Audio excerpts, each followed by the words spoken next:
თვითმმართველობის არჩევნებში მონაწილეობის საკითხზე ოპოზიციაში აზრი კვლავ ორად არის გაყოფილი. პარტიებში გახარია საქართველოსთვის და ლელო განმარტავენ, რომ გადაწყვეტილებას მხოლოდ თავიანთი ამომრჩევლის ნების და ქვეყნის ინტერესებიდან გამომდინარე მიიღებენ.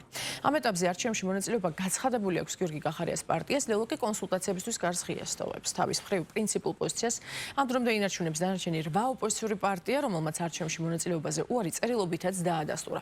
რაც შეეხება მმართველ გუნდს, მათ იმედი აქვთ, რომ ოპოზიცია არჩევნებში მონაწილეობას მიიღებს და ამით ოპონენტების დაბალი რეიტინგი კიდევ ერთხელ გახდება თვალსაჩინო. მივდივართ არჩევნებში.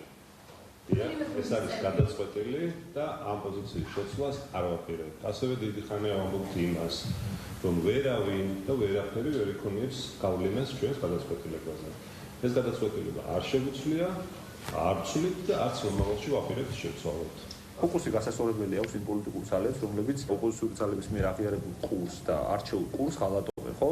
ვინც ეგრეთ წოდებულ ხელისუფლებას და თანამშრომლობას აპირებს მომავალში, ვინც ბოიკოტის და არ თანამშრომლობის პოლიტიკაზე ამბობს უარს, ვინც აღარ ამბობს, რომ არჩევნები თუმე რაზეც ვიძახდეთ ყველა შეთანხმებული ვიყავით, რომ გაუქმებული ამ ქვეყანაში თუმე აღარ არის გაუქმებული, ფოკუსი ამ ხალხმა უნდა გაასწოროს და პირიქით მათ უნდა მოუწოდებდეთ რომ ჩვენო ფოკუსი გაასწორეთ თქო, მაგრამ ნუ საბოლოო ჯამში ისე ხდება, რომ იქით თუმე ბედავენ ამის თქოს, რომ ფოკუსი გასასწორებელი ჩვენ მოუწევთ. ის რომ შენი ამორჩევლის ნება, აი ესე გვერდზე მოისროლე და სხვის კარნახს და დამორჩილდი, სხვისი მიზნების მიღწევის იარაღად იქეცი აქვს, რა თქმა უნდა, ეგ საბოლოო ჯამში ბუმერანგივით გიტრიალდება.